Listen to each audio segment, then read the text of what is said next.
대통령 선거를 우리나라 4년에 한 번씩 합니다. 미국도 4년에 한 번씩 합니다. 그런데 그 대통령 선거를 하다 보면 그 당에서 그 당대표, 대표로 뽑기 전에 먼저 당 내에서 경선을 합니다. 국민의힘은 국민의힘 안에서, 또 더불어민주당은 더불어민주당 안에서 경선을 하죠.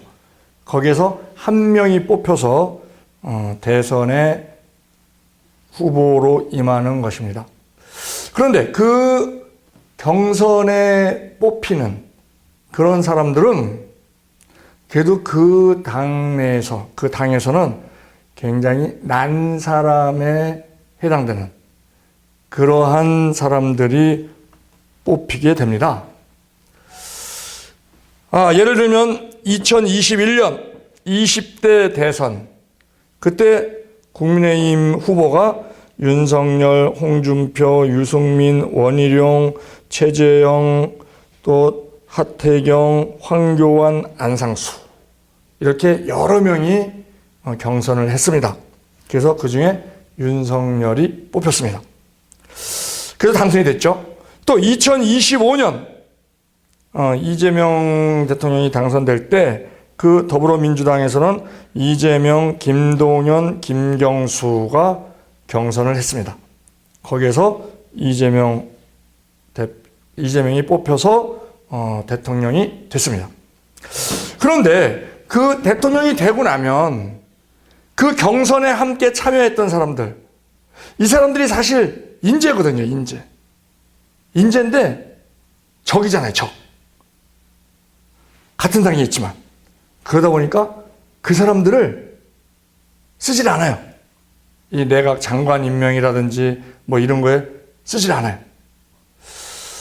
그건 굉장히 인력 낭비다, 이렇게 이제 생각이 드는데, 그것을 초월해서 했던 사람이 미국에 있습니다. 미국 16대 대통령 링컨이죠. 링컨이 여러 번 그 경선에 임했었죠. 대선뿐만이 아니고 의원, 뭐 국회 상원의원이나 뭐 하원의원이나 이런 데서 그 경선자들이 있었습니다. 그런데 그들은요, 그 링컨을 굉장히 막 인신공격도 많이 했어요. 인신공격도 많이 하고, 왜냐하면 링컨이 좀 흠이 좀 있거든요. 학력이라고는 정규 교육을 1년도 못 받은 사람이에요. 켄터키 주 시골 그 통나무집에서 태어나서 그 정규 교육을 1년도 못 받은 사람이고, 다 독학으로 다 한 사람이고, 선거도 많이 떨어졌었고, 뭐 이런 경력이 있기 때문에, 그리고 외모가, 저는 링컨이 굉장히 잘생긴 걸로 생각을 했었어요. 그런데 이 사람들이 막 비난하는 걸 보면 원숭이라고 비난을 해. 특히 그 에드워드 스탠턴, 그 변호사 시절에 굉장히 이 사람은 이름난 변호사였고, 로펌에 있었는데 이름난 변호사였고, 링컨은 그냥 뭐 좀 지명도가 낮았어요. 열심히 했습니다만 낮았어요. 그러니까 완전 무시하는 거예요. 어느 정도로 무시하냐? 그때 큰 사건이 붙었었는데, 어느 정도로 무시하냐면, 자네는 내가 하는 거 듣기나 하라고. 이런 식으로. 왜? 자기는 막 명성이 있거든요. 그 사람이 링컨을 가리켜서 사람들한테 그러는 거예요. 여러분, 원숭이가 보고 싶거든 동물원 갈 필요 없습니다. 여기 와보세요. 여기 팔 긴 원숭이가, 그 링컨이 키가 193이에요. 193. 그리고 유난히 손이 길어. 손이. 네, 팔이 길어. 팔이 길어. 근데 그걸 사람들이 원숭이라고 그래갖고 내가 그 사진을 자세히 봤어요. 원숭이 맞더라고. 수염 때문에 많이 캄프라치가 됐는데, 그것도 이 수염도 어느 소녀가 수염 좀 길러보세요. 그래갖고 그 말 듣고 그게 길렀다는 거예요. 근데 이렇게 자세히 보면 볼수록, 원숭이가 맞더라고. 그러니까 실제로 본 사람은 얼마나 그랬겠어요. 그 에드워드 스탠던을 남북 전쟁이 한창인 1962년에 지금으로 말하면 국방부 장관, 전쟁부 장관으로 임명을 하는 거예요. 말도 안 듣는데. 말도 안 들어요. 왜? 무시하니까. 링컨을 무시하니까. 말도 안 들어. 대통령이라 하더라도. 그래서 측근에서 막 말을 했어요. 아니, 지금 저 스탠턴이 그 대통령 말도 잘 안 듣고, 그리고 그렇게 막 무시하고, 막 비난하고, 모욕하고, 그런 사람을 왜 이 중요한 시점에 전쟁부 장관으로 임명을 하시나요? 반대가 많았다는 거예요. 그때 링컨이 하는 얘기는 저 사람이 나한테 뭐라고 얘기하는 거 중요하지 않다. 지금 중요한 것은 이 남북전쟁을 치르는 데 있어서 유능한 사람, 누가 가장 이 전쟁을 잘 치를 수 있는 사람인가가 중요한 것이다. 그런데 내가 보기에는 저 스탠턴만큼 이 전쟁을 잘 치를 사람이 없다. 그러니 그 사람이 이 일을 해야 된다. 그렇다는 거예요. 이런 식의 사고를 갖고 있는 사람이에요. 링컨은 적들도, 정치계에는 적이 많죠. 그런데 링컨이 하는 얘기가 적이 없어야 된다. 근데 적을 없애려면 그를 친구로 만들면 된다. 이런 사고를 갖고 있는 사람이거든요. 그리고 윌리엄 H. 스워드. 이 사람 1860년 공화당 대선 후보 경선에서 링컨의 강력한 경쟁자였어요. 왜? 당시 링컨보다 훨씬 유명한 정치인이었거든요. 그런데 링컨이 됐단 말이에요. 이런 경우 그 사람 척을 두고 다시는 안 보는 그런 경향이 있는데 국무장관의 임명을 딱 하는 거예요. 그러니까 이런 사람들은요, 링컨이 임명했을 때 아유 감사합니다가 아니에요. 감사합니다가 아니고, 그래, 네가 능력이 많이 부족하지, 그래서 내 능력을 좀 쓰자는 거지? 알았어, 내가 응해줄게. 그리고 속생각은 뭐냐면, 네가 대통령 하다가 중간에 그만두든지 어쩌든지 임기를 다 마치든지 하면은 내가 다음에 또 대선 후보로 나가야 되니까 뭐 스펙도 쌓을 겸 내가 해줄게, 이런 사고를 가지고 있었다는 거예요. 그런데 링컨은 전심으로, 진심으로 그렇게 전혀 갑질 안 하고 나라를 위해서 힘을 좀 써달라, 이런 식으로 했다는 것이죠. 또 세면 피 세이스가 있어요. 대통령 후보 경선자인데 내각에 들어와서도 링컨을 비난하는 사람이에요. 근데 이 사람을 재무장관으로 임명을 딱 하는 거예요. 그리고 나중에 연방 대법원의 대법원장으로 이렇게 임명을 딱 하는 거예요. 또 에드워드 베이츠, 1860년 그 공화당 후보 경선자였어요. 경선자니까 막 비난하고 그랬겠죠. 이 사람을 법무부 장관으로. 자기의 그 대적들, 정치적 대적들을 다 중요 요직, 국무장관, 재무장관, 법무장관, 또 몽고베리 블레어, 이 정치적 의견 차이가 많은 사람이었어요. 그럼에도 불구하고 그에게는 나라를 위한 충정이 있다. 그리고 재능이 있다. 그래서 내각에 합류를 시키는 이러한 큰 그릇이었다는 겁니다. 우리나라에서는 전혀 볼 수 없죠. 이재명 때 김동연, 김경수 안 썼어요.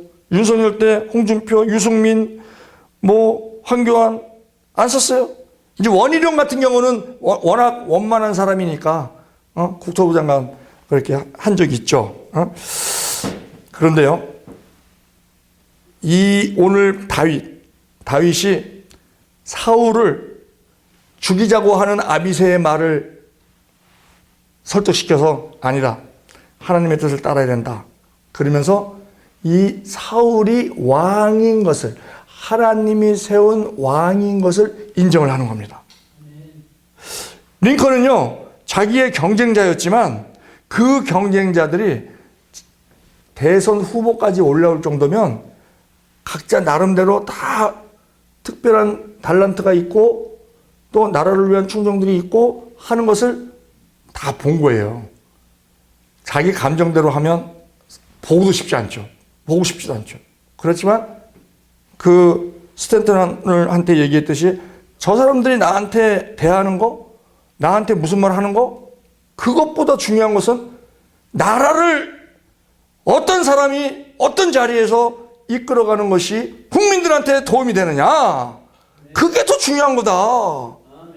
이런 마음으로 하는 것을 봐요. 그 사람들을 인정한 거죠. 인정. 그 사람의 재능을 인정하고 자기의 감정 다 버리고. 우리가 말하는 자기 부인이 잘된 사람이죠.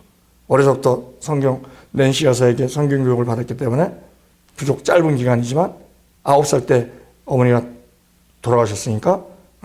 그렇지만 그가 다른 사람들이 다 가지고 있는 그 재능이라든지 그 속뜻이라든지 이걸 다 인정하는 거예요. 지금 이 다윗은요, 사울의 존재에 대해서 인정을 하는 겁니다. 자기의 감정 내세우지 않고. 자기의 감정은 사울 빨리 없어졌으면 좋겠죠. 죄인 아닌 죄인이 돼서 지금 도망다니고 자기 혼자 도망다니는 게 아니고 자기를 좀 따르는 600명 그 사람들도 다 얼마나 도망자의 신세가 얼마나 피곤합니까?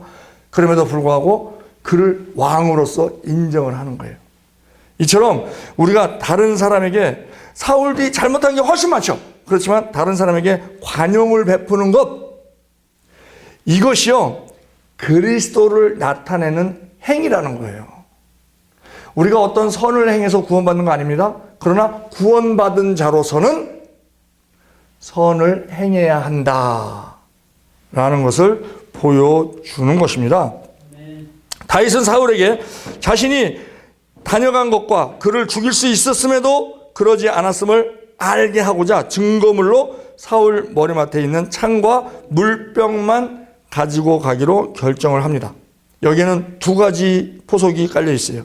그중 하나는 자신이 왕을 죽이려고 했다라는 어떤 사람들의 모함이 거짓이라는 것을 증명하려는 것이고, 또 하나는 자신이 정치적 야심이, 왕이 그렇게 성급하게 왕으로 기름 부은 받은 자입니다. 차기 왕권 순위 영순입니다. 그러나 그렇게 자기가 정치적 야심, 왕이 되고자 하는 정치적 야심이 없다. 나는 하나님의 뜻대로 순리대로 하나님의 때에 왕하겠다 하는 것을 보여주기 위함입니다. 어쨌든 다윗은 두 번이나 원수인 사울을 살려주는 관용을 베풀고 있습니다.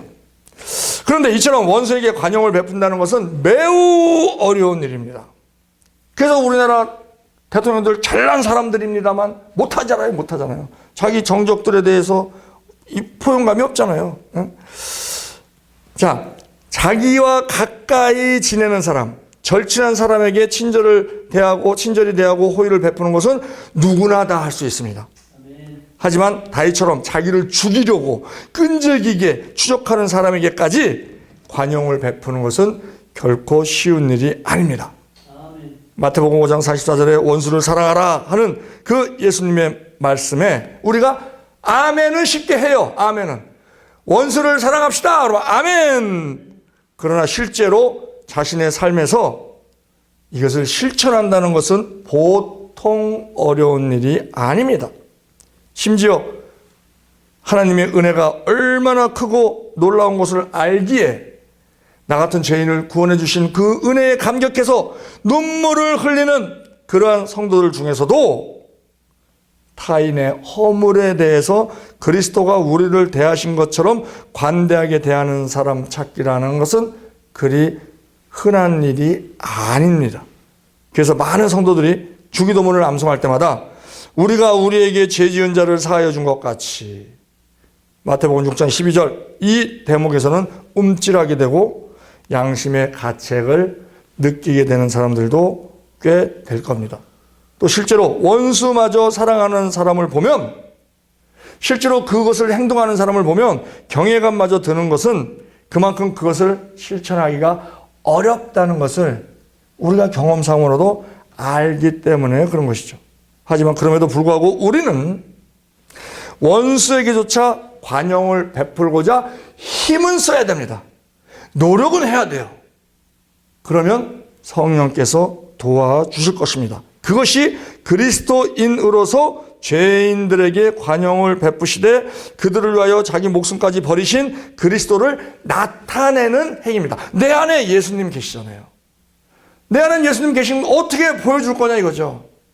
예수님께서 하신 그 행동을 우리가 할 때 그때 사람들에게 예수님을 보여줄 수 있게 된다는 겁니다. 만일 우리가 그리스도의 이름으로 행하면서도 다른 사람에게 관용을 베풀 줄 모른다면 그것은 그리스도의 이름에 먹칠하는 범죄 행위가 될 수 있다는 거예요. 그로 인해 다른 사람들에게 그리스도의 사랑을 전하지 못하게 되는 그러한 일이 발생된다는 겁니다. 그렇기 때문에 우리는 모든 사람에게 대하여 좀 더 마음을 넓혀야 됩니다. 그런데 그것이 우리 힘으로는 안 돼요. 그래서 우리가 성령께 도움을 청하는 것입니다. 수고하고 무거운 모든 사람들을 오라고 하시는 그 예수님의 마음을 우리가 품어야 된다는 것입니다. 우리의 머릿속에 들어있는 지식을 통해서 전하는 그리스도는 사람들의 생활이나 마음에 영향을 거의 주지 못합니다.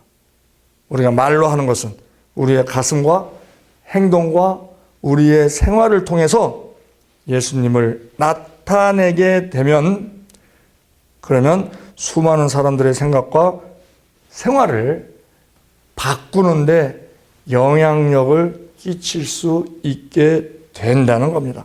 누가복음 3장 35절에 오직 너희는 원수를 사랑하고 선대하며 아무것도 바라지 말고 빌리라. 그리하면 너희 상이 클 것이요 또 지극히 높으신 이의 아들이 되리니 그는 은혜를 모르는 자와 악한 자에게도 인자로우시니라. 너희 아버지의 자비하심 같이 너희도 자비하라. 내 안에 하나님이 계시기 때문에 우리가 나 자신을 부인하고 십자가를 진다는 심정으로 성령께 도움을 청하면 가능하게 됩니다. 빌립보서 4장 5절에도 너희 관용을 모든 사람에게 알게 하라. 주께서 가까우시니라 합니다. 우리가 이 시간 주여 삼창으로 통성으로 기도할 때 주여 예수님께서 하셨던 모든 행동 우리도 하기를 원합니다. 어떤 일을 결정할 때 어떤 행동을 할 때 예수님이면 어떻게 하셨을까? 예수님이면 어떤 결정을 하셨을까? 예수님이면 어떤 말씀을 하셨을까? 하는 것을 우리가 사복음서에 나와 있는 그대로 우리가 아는 대로 그것을 행동으로 옮길 수 있는 우리 되게 하여 주시옵소서. 그리하여 우리의 행동을 통하여 많은 사람들이 하나님께 영광 올려드리고 이 구원의 반열에 함께 동참하게 하는 우리 되게 하여 주시옵소서. 또 우리가 그것을 놓고 우리가 기도를 하고 또 우리 오살리 기도회가 이제 그 성회가 다가오고 있습니다. 그 성회를 통하여 우리가 그 예수님을 부활하신 예수님을 우리가 말로만 전하는 것이 아니고 우리의 마음이 그 모든 회중들의 마음과 길이 날 수 있는 통할 수 있는 그러한 그 성회가 되게 해달라고. 그래서 부활하신 예수님을 그들이 만남으로 말미암아 그들의 신앙이 더욱더 높아져서 많은 사람들에게 최다실 기념 금식 기도원을 거기서 은혜 받은 것을 알리게 하고 그로 말미암아 더욱더 많은 사람들이 모이게 되는 그러한 성회가 되게 해달라고 우리 주여 삼창으로 통성으로 기도하시겠습니다. 주여!